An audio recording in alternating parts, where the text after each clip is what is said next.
মার্কিন president Donald ট্রাম্পের সতর্কবার্তার পর একদিনের মধ্যেই বিশ্ববাজারে তেলের দাম উল্লেখযোগ্যভাবে কমে গেছে। ট্রাম্প ইরানকে সতর্ক করে বলেছেন, হরমুজ প্রণালী অবরুদ্ধ করার চেষ্টা করলে যুক্তরাষ্ট্র আরও কঠোর হামলা চালাবে। সামাজিক যোগাযোগ মাধ্যমে তিনি জানান, ইরান যদি তেল পরিবহন বন্ধের মতো পদক্ষেপ নেয় তবে যুক্তরাষ্ট্র তাদের উপর আগের চেয়েও 20 গুণ বেশি শক্তি প্রয়োগ করবে।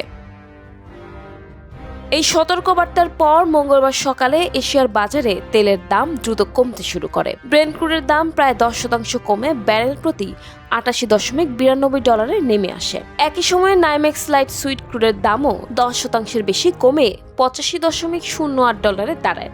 এর আগে সোমবার তেলের দাম প্রায় $120 পর্যন্ত উঠেছিল। যুক্তরাষ্ট্র ও ইসরায়েলের সঙ্গে ইরানের চলমান সংঘাতের কারণে মধ্যপ্রাচ্য থেকে তেল সরবরাহ ব্যাহত হওয়ার আশঙ্কায় বাজারে অস্থিরতা তৈরি হয়েছিল। তবে ট্রাম্প যুদ্ধ দীর্ঘস্থায়ী হবে না বলে ইঙ্গিত দেওয়ার পর বাজারে কিছুটা স্বস্তি ফিরে আসে এবং তেলের দাম কমতে শুরু করে। সংঘাতের অর্থনৈতিক প্রভাব নিয়ে উদ্বেগ কমে আসায় এশিয়ার শেয়ার বাজারেও ইতিবাচক প্রভাব দেখা গেছে। জাপানের নিক্কি 225 সূচক 3.3%, হংকংয়ের হ্যাংসেং এর সূচক 1.7% এবং দক্ষিণ কোরিয়ার কোসপি সূচক 6.2% বেড়েছে। এদিকে জি7 দেশগুলো জানিয়েছে বিশ্ব জ্বালানি সরবরাহ স্বাভাবিক রাখতে তারা প্রয়োজনীয় পদক্ষেপ নিতে প্রস্তুত। প্রয়োজন হলে আন্তর্জাতিক জ্বালানি সংস্থার সদস্য দেশগুলোর কৌশলগত মজুদ থেকেও তেল বাজারে ছাড়ার বিষয়টি বিবেচনায় রাখা হয়েছে।